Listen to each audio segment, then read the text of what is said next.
मैं दो सहाबा का जिक्र करूंगा। Aujourd'hui, je vais évoquer deux एक हैं compagnons du हजरत saint prophète Mohammed Abu paix soit sur Syed lui. Le premier est Abu मालिक Usaid Malik bin Rabia.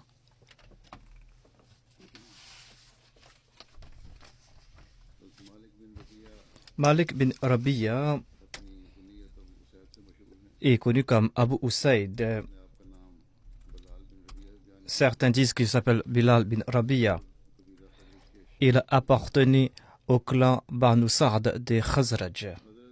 हजरत अबू सैद मालिक बिन रबिया छोटे कद के थे। Abu Usaid Malik साथ était, शादी euh, से ज़्यादा était de courte taille. Il avait une barbe blanche बुढ़ापे में आप बिनाई से महरूम हो et गए। il était devenu aveugle durant ses vieux jours. Muawiya के दौर में En l'an 7 de l'Hégire, 66 साल की उम्र ou en l'an 60 de l'Hégire plutôt. Il est décédé à l'époque de la mère Muawiyah रज़वाए बदर में शामिल होने वाले et il avait participé à la bataille de Badr et il était le dernier donc des Ansar ayant participé à la bataille de Badr qui est décédé. रज़वाए बदर उहद Abu Usaid a participé aux batailles de Badr, d'Uhud, du Fossé et d'autres campagnes et batailles menées par le saint prophète, paix soit sur lui, et कबीला बनु सादा का il portait l'étendard de son clan lors de la conquête de la Mecque. बिन साद से रवायत है कि हज़रत अबू Syed On rapporte qu'Abu Usaid Sa'adi avait अपनी शादी में दावत दी। invité le saint prophète, paix soit sur lui, pour son mariage. की बीवी Ce jour-là, son épouse servait Saad et était aussi la nouvelle mariée. Elle était la nouvelle mariée et c'était elle qui avait préparé le repas. साल कहते हैं। Abu Usaid relate que आगे सवाल करके उसके बाद il a posé cette question. Il a dit अल्लाह सल्लल्लाहु अलैहि वसल्लम को क्या पिलाया? Sais-tu, उन्होंने आपके लिए एक बर्तन में sais-tu qu'a-t-on offert au saint prophète, paix soit sur lui? On avait placé des dattes dans de l'eau la veille et on avait offert cette boisson au saint prophète Mohammed, paix soit sur lui. एक दफा चंद कैदी आए। Un jour, le saint prophète a eu quelques prisonniers et il avait vu une femme qui pleurait. Et le saint prophète lui a demandé Pourquoi es-tu en train de pleurer? Elle a dit que मेरे और मेरे बेटे के दरमियान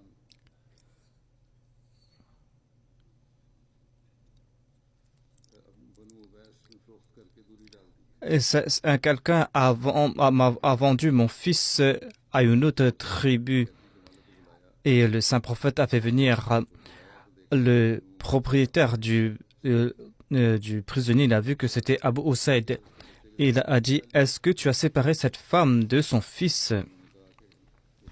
Abu Usaid a dit qu'il n'arrivait pas à manger et cette femme n'avait pas les moyens de porter son fils. C'est pour cette raison que j'ai vendu ce prisonnier dans une autre tribu ou à une autre tribu. Le saint prophète lui dit va apporter son fils et Abu Usaid est parti et a ramené son fils et il l'a confié à sa mère.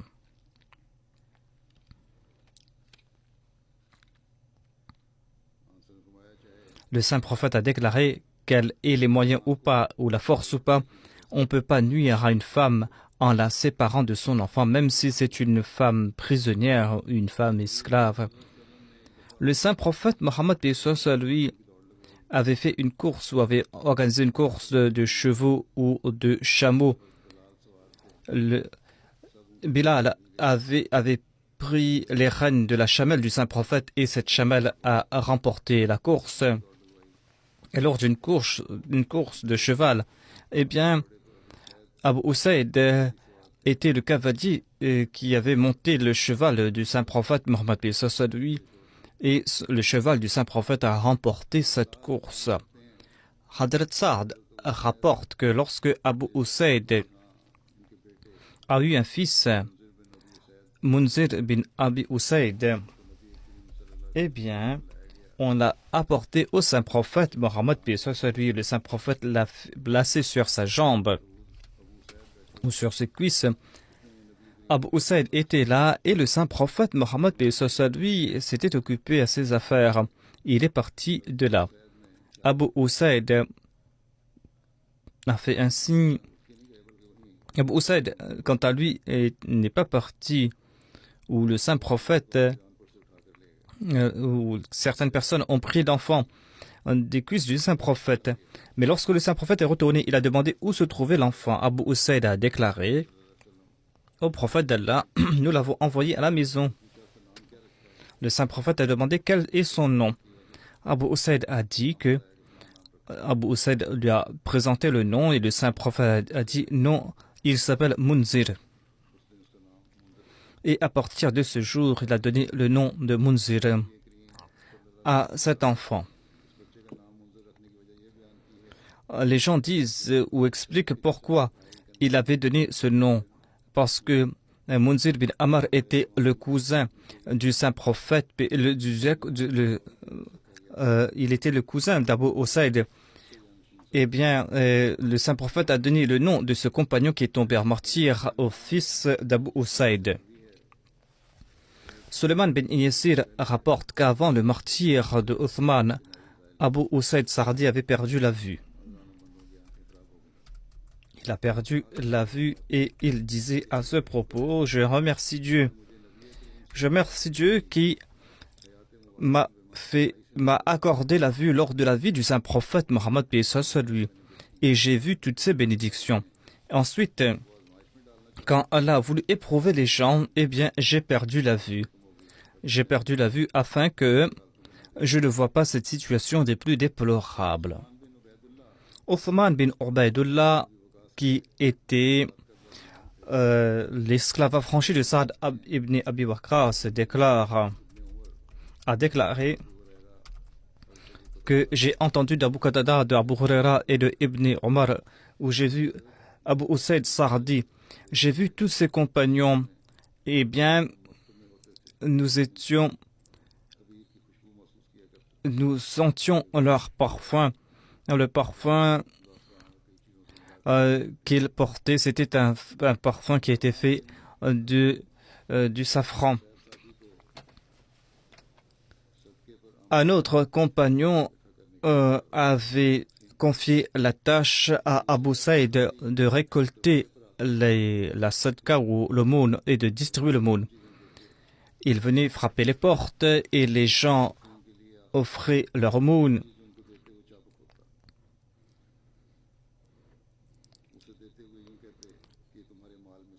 Et une fois Abu Usaid était en train de distribuer les biens de la zakat, il avait tout donné. Et lorsqu'il est parti chez lui dans un rêve, il a vu qu'il y avait un serpent autour de son cou. Il était tout effrayé. Il a demandé à sa femme, est-ce qu'il y a quelque chose qui reste des biens que je devais distribuer? Et la femme a dit non. Abu Usaid a déclaré, eh bien, pourquoi est-ce que j'ai eu ce serpent autour du cou dans mon songe? Peut-être qu'il y a quelque chose qui reste. Et la femme a regardé, elle a dit qu'il y a une corde pour attacher les chameaux. Et il y avait un panier ou un sac. Eh bien,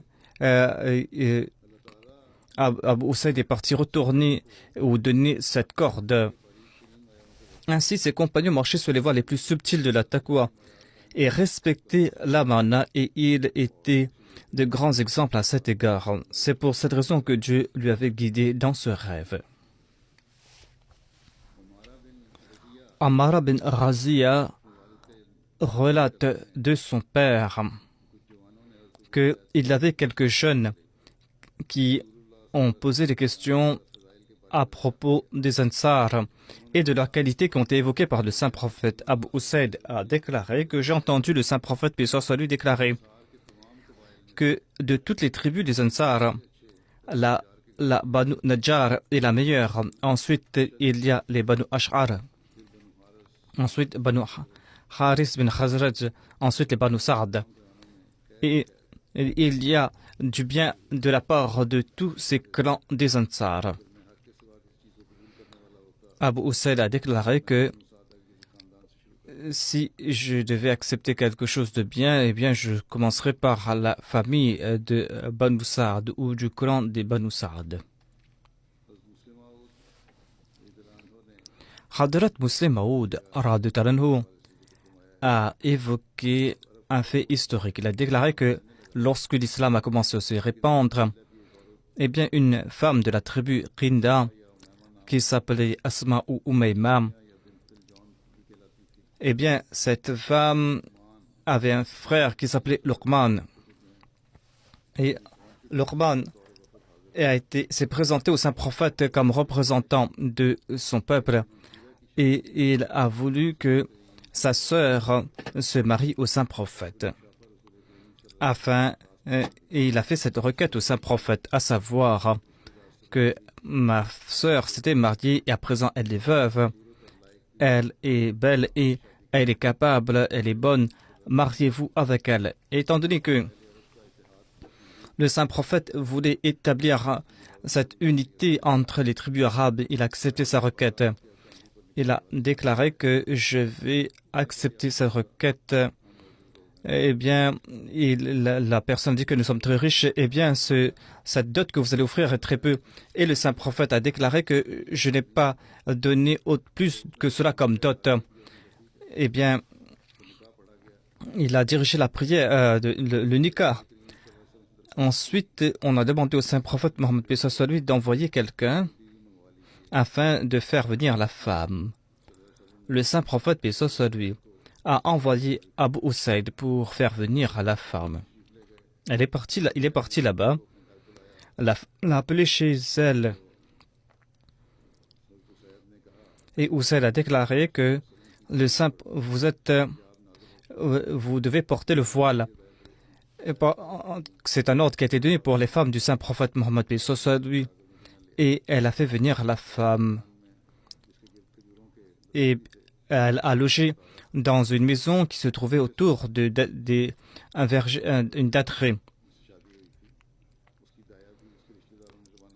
Et il y a une autre personne qui a accompagné cette femme.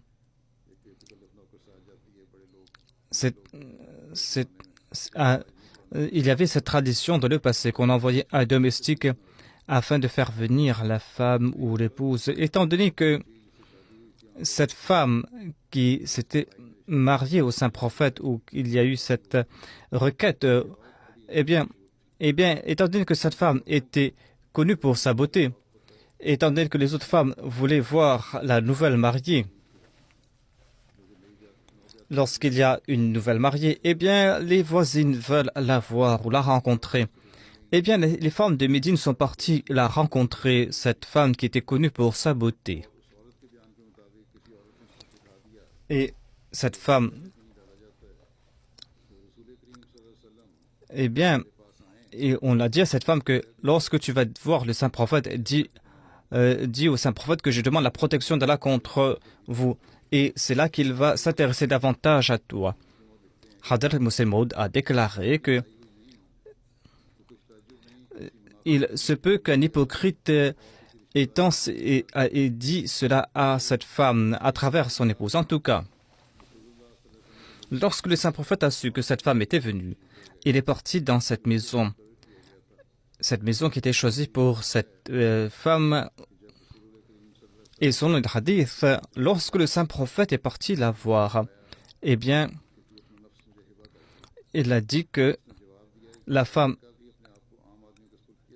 a dit que est-ce qu'on confie une reine à une femme ordinaire? Eh bien, Abu Saïd déclare que elle avait peur parce qu'elle était dans une terre étrangère. Et le saint prophète voulait poser sa main sur elle pour la consoler. C'est là qu'elle a prononcé des paroles des plus déplaisantes en disant que je demande la protection d'Allah contre vous.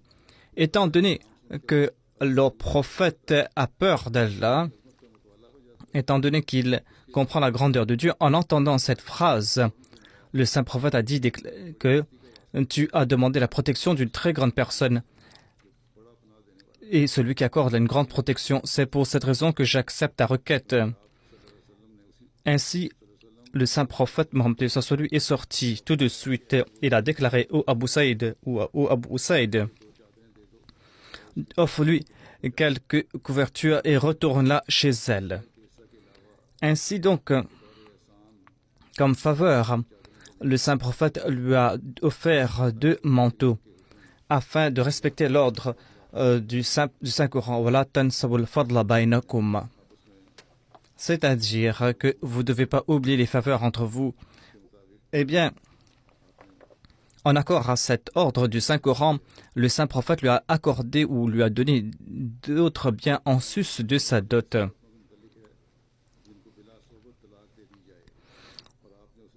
Eh bien, le saint prophète s'est séparé de cette femme et Abu Usaid l'a retourné chez elle.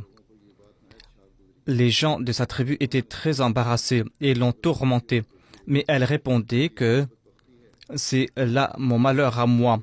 Et elle disait aussi qu'on m'a poussé à le faire. On m'a dit que lorsque le saint prophète va venir te voir, eh bien, tu dois t'écarter de lui. Tu dois faire montre de dégoût.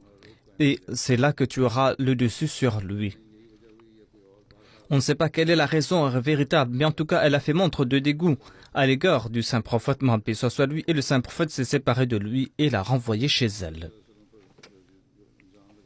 On accuse le saint prophète, paix soit lui, qu'il avait des femmes, qu'il aimait des belles femmes. Eh bien, ce récit met en exergue ce fait, à savoir que le saint prophète s'est détourné de cette femme. Et Abu Usaid a déclaré que lorsque demandait quelque chose au saint prophète, paix soit lui, il ne refusait jamais.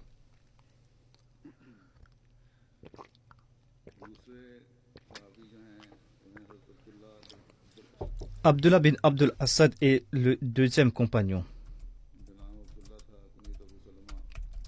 Son nom d'emprunt est Abu Salma. Sa mère est Bara bin Abdul Muttalib. Et elle était, ou ce compagnon était le cousin du saint prophète Mohammed lui et le frère de lait de Hamza. Umm Salma s'était mariée avec ce compagnon avant de se marier au saint prophète Mohammed lui. Mirza Bashir Ahmad Saib a déclaré dans la Sirat Khatam al-Nabiyyin que Abu Salma bin Abdel Assad était le frère de lait du saint prophète Mohammed lui et il appartenait au clan Banu Makhzoum. Et lorsqu'il est décédé, sa veuve s'est mariée au saint prophète Mohammed lui. Abdullah bin Abdul Assad était parmi les premiers musulmans.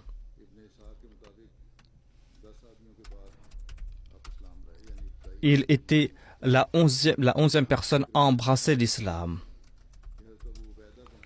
Et Abu Ubaida bin Haris, Abu Sulaim Arqam bin Abi Arqam et Othman bin Makhzoum se sont présentés au saint prophète Mohammed lui.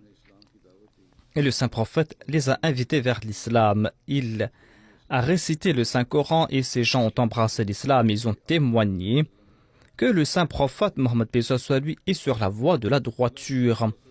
Abdullah bin Abdel Assad avait donc pour épouse Salma et ils étaient partis en Abyssinie lors de la première émigration. Ensuite, ils sont retournés à la Mecque pour partir ensuite vers Médine.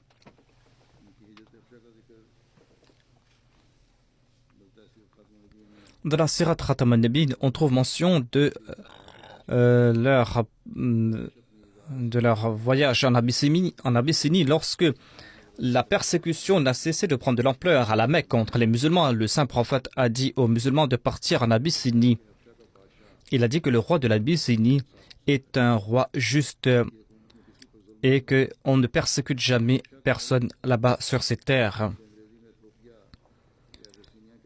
L'Abyssinie donc se trouve sur le continent africain, sur l'est, et se trouve au sud de l'Arabie. Et il se trouve la mer Rouge entre l'Arabie et l'Abyssinie. À l'époque, il y avait un État fort, un État chrétien à l'Abyssinie et le roi était appelé le Négus de l'Abyssinie. Les dirigeants portent le même titre jusqu'à présent, dit le Mirza Bashir Ahmad. Et il y avait des liens commerciaux entre l'Arabie et l'Abyssinie. Et à l'époque du saint prophète Mohammed, lui, Aksum était la capitale de l'Abyssinie.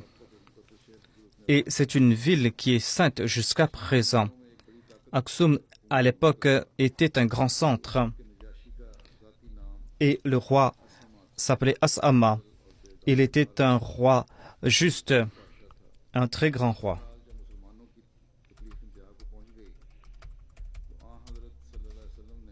Lorsque les musulmans ont été persécutés, eh bien, le saint prophète a dit que ceux qui ont la possibilité doivent partir là-bas. Ensuite,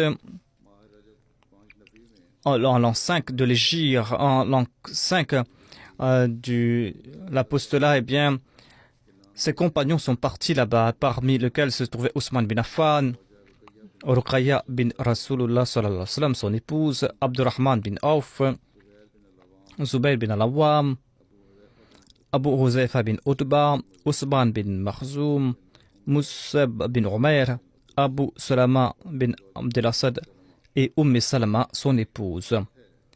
La chose étrange est que la majorité des premiers émigrants appartenaient aux grandes tribus korachites et il y avait très peu de personnes faibles de parmi ceux-là. Nous fait comprendre deux points. Tout d'abord, que ces gens qui appartenaient aux grandes tribus n'étaient pas à l'abri des persécutions des korachites. Deuxièmement, les faibles, par exemple, les esclaves, étaient si faibles dans un état de si grand dénuement qu'ils n'avaient même pas les moyens d'accomplir l'émigration. Lorsque ces émigrants sont arrivés dans le port arabe, eh bien, Allah a fait en sorte qu'ils ont trouvé un navire commercial qui était prêt à partir pour l'Abyssinie. Ils sont tous montés dans le bateau et les Korachites ont eu vent à propos de leur voyage et ils se sont dit que voilà, ils nous ont échappé. Ils voulaient les poursuivre, mais ils avaient déjà pris le départ. Ils ont donc les poursuivis. Lorsqu'il leur envoyé est arrivé au port, eh bien les musulmans étaient déjà partis. Les musulmans ont vécu en paix là-bas en Abyssinie. Et il était à l'abri des persécutions des Korachites. Ibn Ishaq rapporte que lorsque Abu Salma est retourné, il a demandé la protection d'Abu Talib.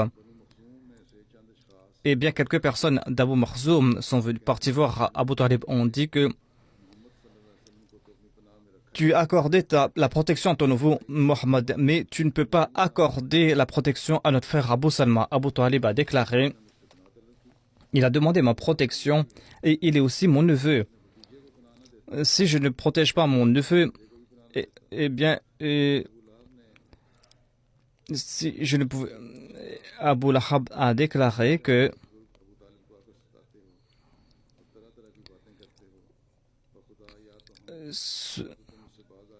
tu dois cesser ces actions, sinon nous allons tous nous unir contre toi.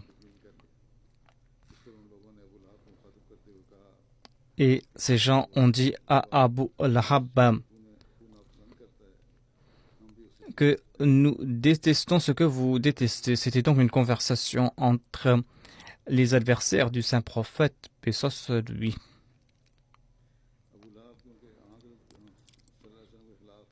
Abu Lahab était l'ami des Banu Makhzoum. Eh bien, c'est pour cette raison que les clans des Banu Makhzoum sont partis voir Abu Lahab.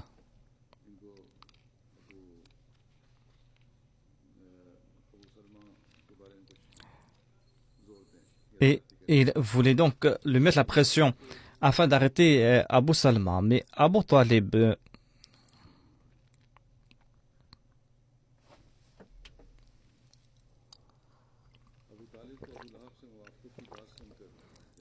lorsque ils ont établi ce pacte entre Abu Lahab et Banu Makhzoum,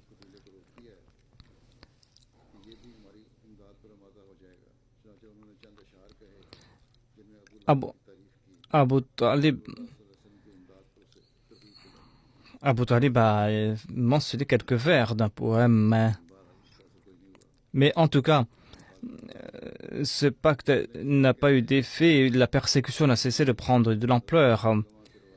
Ibn Ishaq relate que lorsque Abu Salman a décidé de partir à Médine, eh bien, il a préparé son chameau et m'a pris notre fils Salman et nous sommes montés sur le chameau et nous sommes partis. Quelques personnes appartenant au clan Banu Makhzoun ont tenté de nous arrêter. Ils ont déclaré Oumé Salma est notre fille et elle ne peut pas partir. Oumé Salma a dit que ces gens ont voulu me prendre mon mari.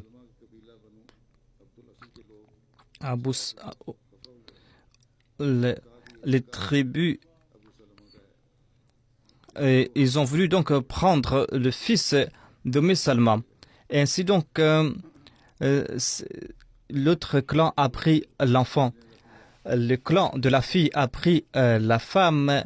Le clan de leur enfant a pris l'enfant. Et la femme était, Oumé Salman était tout seul. Il avait perdu sa femme et son fils. Et la femme dit que j'ai pleuré tous les jours. Un jour, un cousin m'a vu pleurer. Et il a eu pitié de moi. Il a dit à mon clan que pourquoi êtes-vous en train de nuire à cette femme? Vous l'avez séparée de son fils et de son mari. Laissez-la partir. Eh bien, c'est là qu'ils m'ont laissé partir. Oumé Salma déclare que par la suite, les clans de mon mari m'ont offert mon fils et j'ai pris mon fils et je suis parti avec notre chameau. Lorsque je suis arrivé à Médine ou lorsque je devais partir à Médine, personne ne m'a aidé. Lorsque je suis arrivé à Tamim, eh bien là-bas, j'ai trouvé Ousmane bin Abu Talha. Il n'était pas musulman à l'époque. Il avait accepté l'islam plus tard. Il m'a rencontré. Il m'a dit « Oumé Salma, où pars-tu » Je lui dis que je pars à Médine rencontrer mon mari. Ousmane m'a demandé « Est-ce qu'il y a quelqu'un qui t'accompagne pour ce voyage ?» J'ai dit « Je jure par Allah, je suis toute seule. Je n'ai que mon fils et Dieu avec moi. » Ousmane a déclaré que « Tu ne dois pas partir toute seule pour ce voyage, je vais t'accompagner. » Ainsi, il a pris les rênes de mon chameau. Oumé Salma relate « Je jure par Allah, parmi les Arabes, je n'ai pas vu de personne aussi noble. Lorsqu'on arrivait à une étape, eh bien, il partait dans un coin. Lorsqu'on arrivait à une étape, eh bien, il faisait asseoir le chameau, il partait dans un coin. Lorsque je descendais du chameau, eh bien, il se trouvait à... Il retirait la selle, il partait dans un coin dormir. Lorsque c'était le moment de partir, il préparait le chameau. Ensuite, je montais sur le chameau et il prenait les rênes du chameau. C'est ainsi que nous avons parcouru étape après étape pour arriver jusqu'à Médine. Lorsque Othman a vu à Quba les premières habitations de Médine, il a dit « Oh, Oumé Salma, ton mari se trouve ici. Pars dans ce lieu avec les bénédictions de Dieu. » Et Ousmane est retourné, il a rebroussé chemin. La deuxième année de l'Hégire, lorsque le saint prophète est sorti pour une campagne, eh bien, il avait choisi Abu Salma comme l'amir de Médine. À propos de cette bataille, le Mirza Bashir Ahmad déclare que les Korachites de la Mecque avaient eu des informations. Eh bien, le saint prophète est sorti avec quelques muhajirin. Il avait laissé derrière lui Abu Salma bin Abdul Asad, son frère de lait, comme amir. Le saint prophète a parcouru plusieurs étapes et il est arrivé jusqu'à la côte.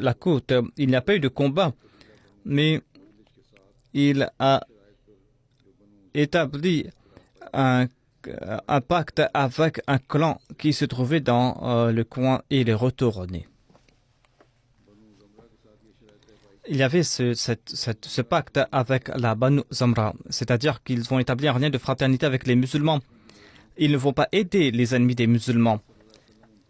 Et lorsque les musulmans vont les appeler pour aider les musulmans, ils vont venir immédiatement. Ensuite, le saint prophète leur a promis que les musulmans vont établir ce lien de fraternité avec ce clan et ils vont aider ce clan ou cette tribu lorsqu'ils auront besoin d'aide et ils ont signé ce pacte, c'est-à-dire et le saint prophète et les chefs de cette tribu. De la Sirat Khatam an-Nabiyyin, on dit que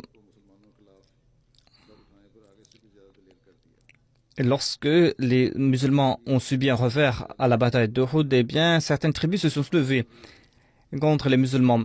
Les musulmans n'étaient pas encore rétablis de leurs blessures que le 4 du mois de Muharram, le saint prophète a reçu l'information que Tulayha, le chef des Banu Asad, et son frère Salma bin Khuwaylid, eh bien, ils ont soulevé les gens de la région pour les pousser à mener une bataille contre le saint prophète et les musulmans. Le saint prophète Mohammed lui comprenait les dangers. Eh bien, il a préparé une unité de 250 musulmans et Abu Salman bin Abdel Assad était le chef de cette unité qu'il a envoyée. Il a dit qu'il devait partir dans cette direction. Avant que les Banu Assad puissent mener des campagnes, eh bien, il devait les éparpiller.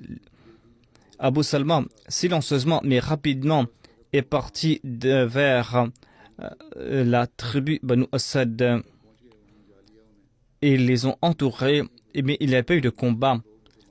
Eh bien, en voyant les musulmans, les Banu Assad se sont dispersés et Abu Salman est retourné à Médine après quelques jours. Abu Salman a été blessé à Uhud et il n'avait pas été rétabli. Eh bien, sa blessure s'est aggravée.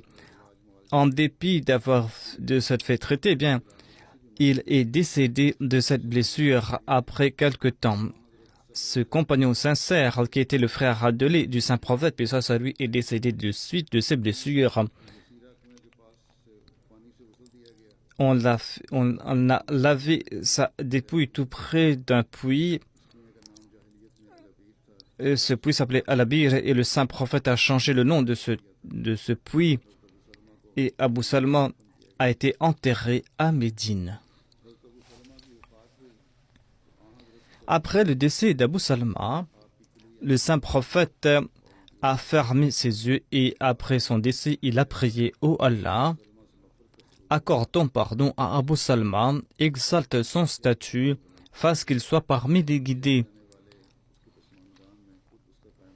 et soit son soutien, le soutien de ses proches, pardonne-lui. » Selon un autre récit, lorsque Abu Salman était près de la mort, eh bien, il a prié « Ô mon Seigneur,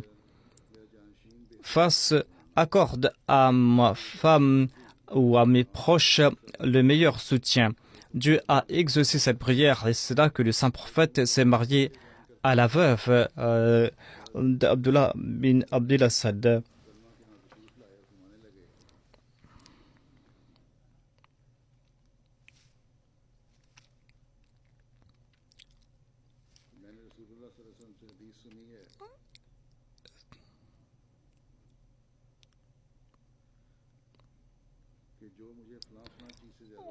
On rapporte donc ce hadith du saint prophète que le saint prophète a déclaré que lorsqu'une personne souffre, eh bien, elle doit réciter la prière Inna lillahi wa inna ilayhi raji'un. Elle doit prier ô Allah, je demande une récompense en retour à son malheur, accorde-moi quelque chose de bien en retour, et Allah lui accordé cela.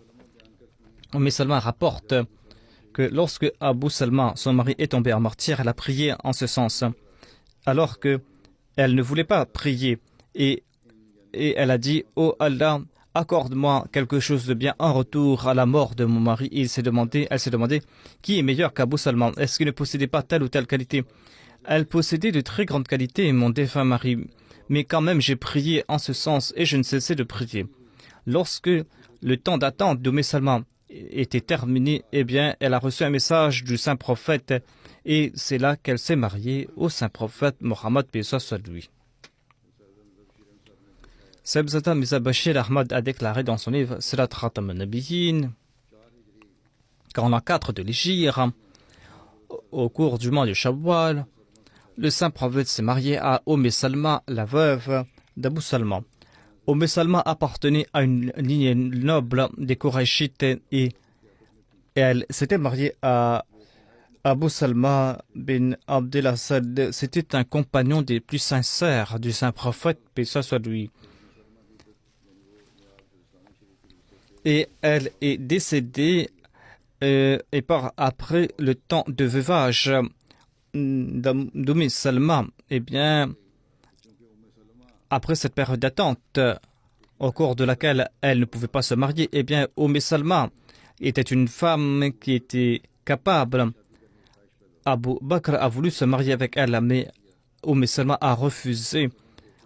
Et c'est là que le saint prophète s'est dit que il devait se marier avec elle parce que Salma possédait de grandes qualités et elle était capable d'être l'épouse d'un prophète et elle était aussi la veuve d'un très grand compagnon et elle avait un enfant et on devait donc s'occuper d'elle. Étant donné que Abu Salma était le frère de lait du saint prophète Mohammed, c'est pour cette raison que le saint prophète s'est soucié de ses proches. Le saint prophète a envoyé ce message, cette requête à Salma. Salma avait présenté plusieurs excuses. Elle a dit que je suis très vieille et je ne peux pas porter d'enfant. Étant donné que le but du saint prophète était tout autre, c'est pour cette raison qu'elle a accepté cette requête. Et son fils s'est présenté comme wali et le mariage s'est fait. Salma était une dame qui possédait de grandes qualités.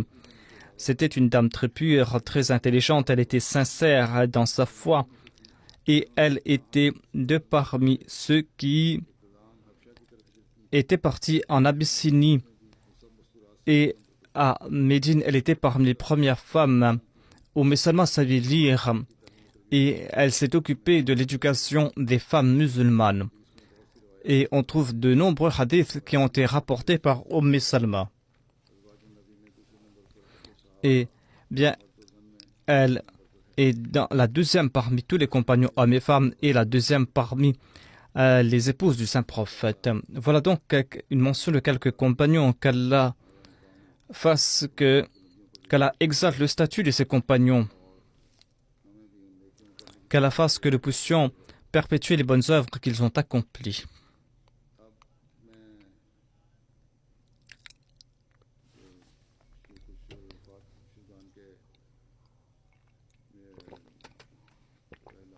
Je voudrais mentionner quelques personnes décédées récemment. Je vais diriger la prière funéraire après la prière de Jumma. Il y a Raja Nasir Ahmad Nasir qui était un Waqf Zindagi. Il était un missionnaire. Il était responsable de l'Islam Irshad. Il est décédé le 6 juillet à l'âge de 80 ans à la Tahir Heart Institute. Il était malade depuis plusieurs années. Depuis 2012, sa situation s'est détériorée depuis les 3 derniers mois. Il avait eu une hémorragie cérébrale. C'est pour cette raison qu'il était alité.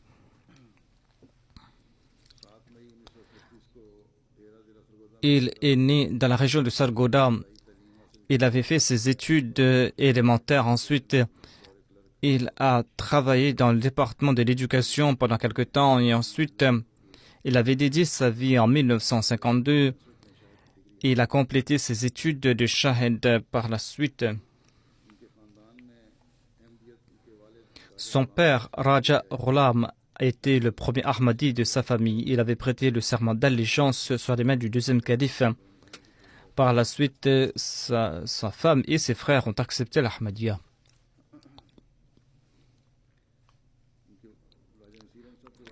Raja Nasir Ahmad le père de Raja Nasir voulait dédier son fils.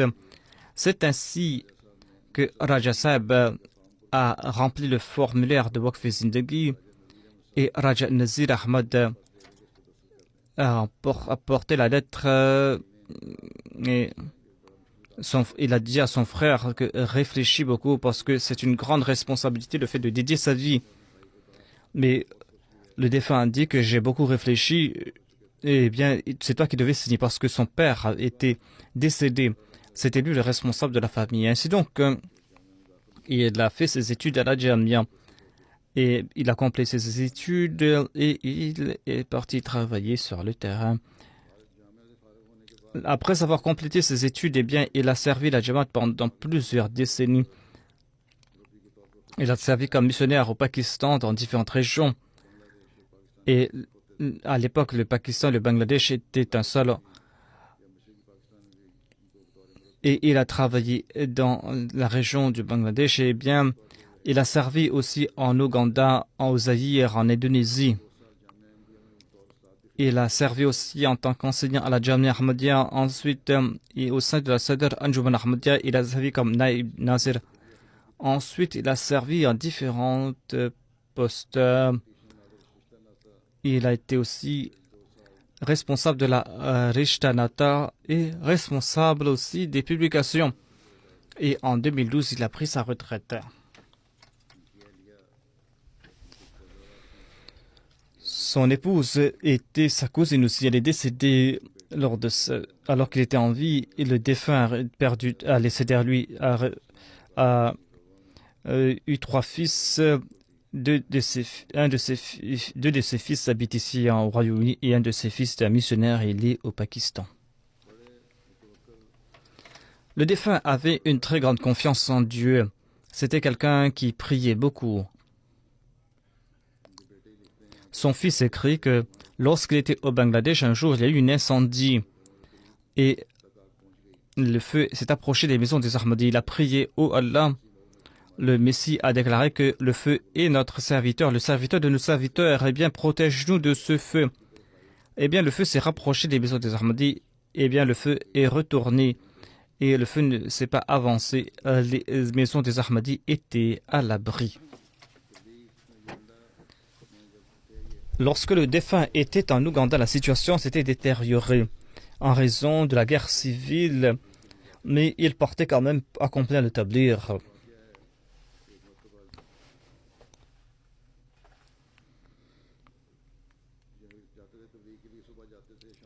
Et il partait le matin, retournait le soir, et il partait dans les régions les plus proches. Il y a quelqu'un de la Jamaat islamique qui croyait qu'il était un membre des tablirs. Il a dit, j'ai une voiture, achetez cette voiture.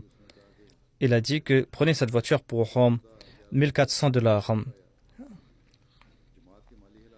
La situation de la Jamaat la Jamaat ne pouvait pas acheter de voiture et Raja Sahib n'avait pas non plus les moyens pour acheter une voiture. Mais il a dit, ok, je vais l'acheter la voiture. Et il a prié. Il a dit, oh Allah, fasse que je puisse acheter cette voiture. Ainsi donc,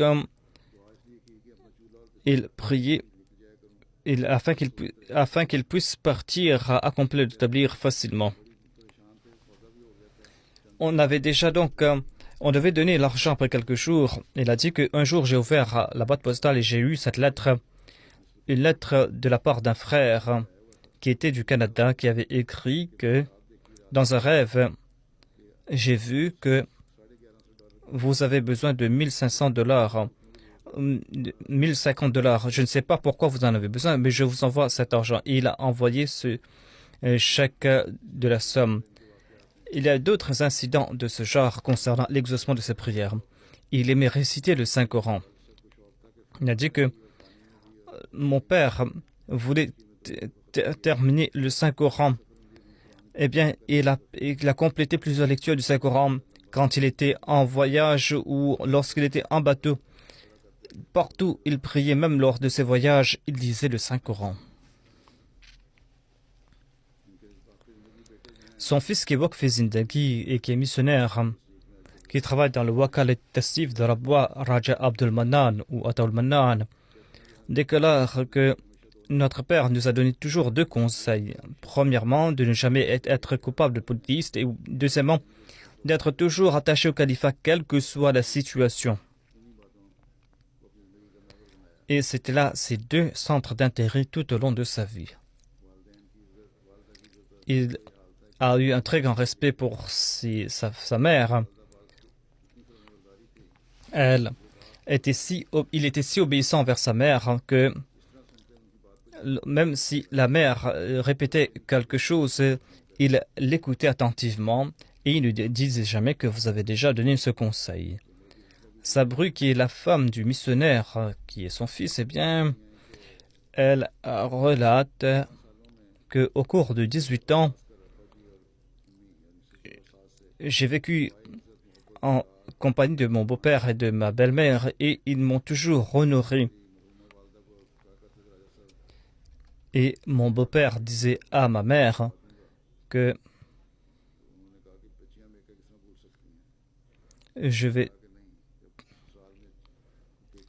lorsque votre fille va venir chez moi, eh bien, je vais vous l'envoyer En tout cas, il a fait preuve d'une grande affection à l'égard de Sabru.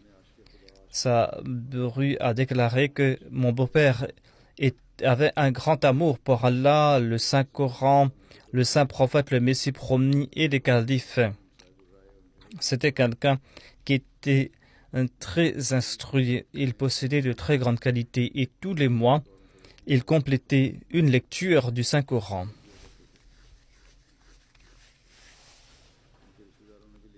Et ses proches ont écrit que nous avons constaté que le défunt comblait ses besoins et exauçait ses prières. En tout cas, il était un missionnaire qui a remporté du succès, qui possédait de très grandes qualités. Il était un très grand administrateur. Il avait une relation exemplaire avec le califat. Et on peut dire que il était comme le pouls du califat, tout comme le califat était comme le cœur et il était le pouls et il battait au même son. Lorsque le 4e calife m'avait choisi comme Nazir Allah au Pakistan, eh bien, le défunt a fait preuve d'une très grande obéissance pour la simple raison que le calife m'avait choisi et que j'étais le représentant du calife et qu'il me devait obéissance. En tout cas, il était quelqu'un qui était obéissant. Il y a très peu de gens qui soient aussi obéissants que lui. Qu'Allah fasse que ses enfants puissent perpétuer ses vertus et ses bonnes qualités. Il possédait de très grandes qualités. Il était très bienveillant à l'égard des pauvres. Il comblait les besoins des missionnaires qui travaillaient sous sa responsabilité. Nombre de missionnaires m'ont écrit à propos du défunt. Ensuite, il y aura le prière funéraire de 2 martyrs. Ils ne sont pas tombés en martyrs en raison de la Jamaat. Mais en tout cas, il y a eu un cambriolage et ils sont tombés en martyrs. Il y a Mobin Ahmad Shahid, fils de Mahboub Ahmad, et la deuxième est Mohamed Zafrullah, fils de Liaquat Ali. Le 7 juillet 2018, vers 3 heures de l'après-midi, dans un quartier de Karachi, eh bien, ces cambrioleurs ont tiré sur 3 Ahmadis et ils étaient blessés. Mubin Ahmad et Zafrullah sont tombés à martyrs. Inna lillahi wa inna ilayhi raji'un. Ils travaillaient dans un magasin.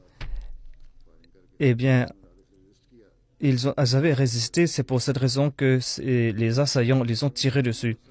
Mubin Ahmad, fils de Mahboub Ahmad, eh bien, le premier Ahmadi de sa famille était son arrière-grand-père. Il avait embrassé l'Ahmadiyya en 1940 grâce à son frère. Après sa conversion, ses fils se sont soulevés contre lui. Ils l'ont choisi un lieu à la maison en appart.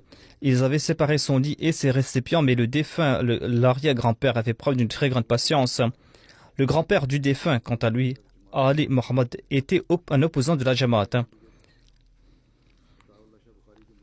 Il était un des suivants de Ataullah Shah Bukhari.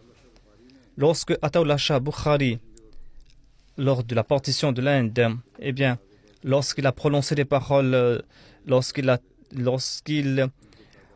s'est soulevé contre Qaïd Azam, eh bien, le grand-père du défunt, qui était un adversaire de la Jamaat Ahmadiyya, eh bien, il s'est détourné de lui. Ensuite, le grand-père du défunt, lorsqu'il a vu les révélations du Messie promis s'accomplir, eh bien, il était intéressé par la Jamaat. Et après la création du Pakistan,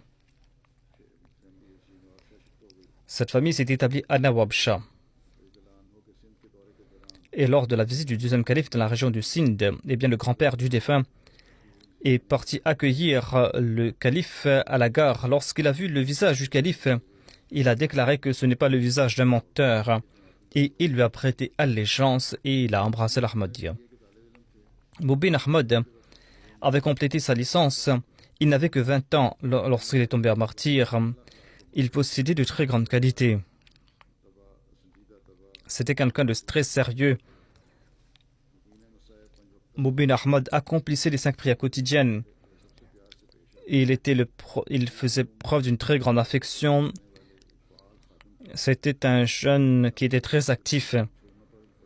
Et il était toujours prêt à abandonner ses tâches pour servir à la Jamaat. Il avait fait la wasiya. Il avait reçu son numéro de Wissal. Et sa wasiya sera agréée, Inch'Allah. Il avait un lien de fraternité avec ses amis.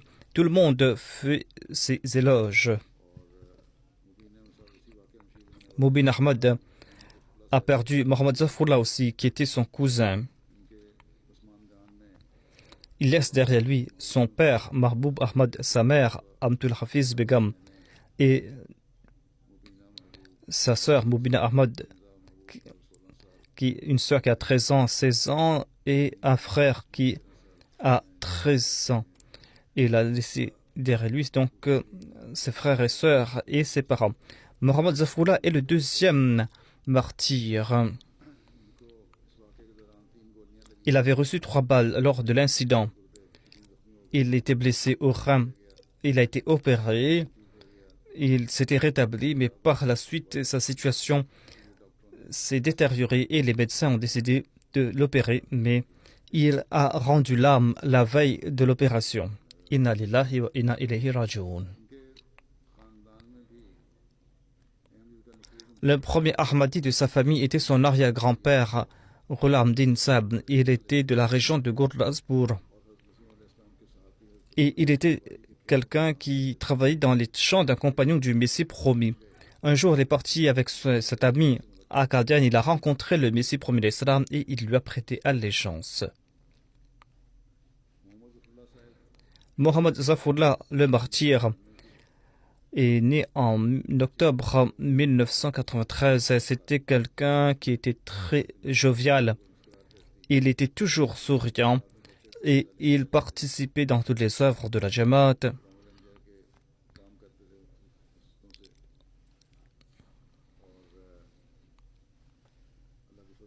Et par la grâce de Dieu, le défunt était Moussi. Il avait 25 ans lorsqu'il est tombé en martyr.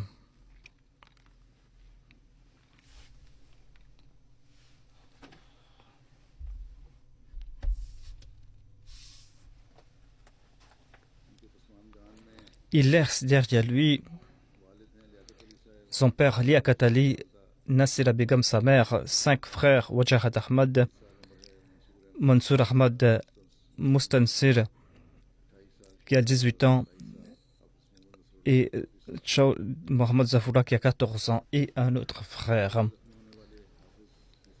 Hafiz Nasrullah qui est blessé et était blessé, donc c'était son frère. Il a été opéré, il est à l'hôpital. Qu'Allah lui accorde une bonne santé et qu'Allah exalte le statut des défunts. qu'il accorde patience et persévérance aux familles des défunts.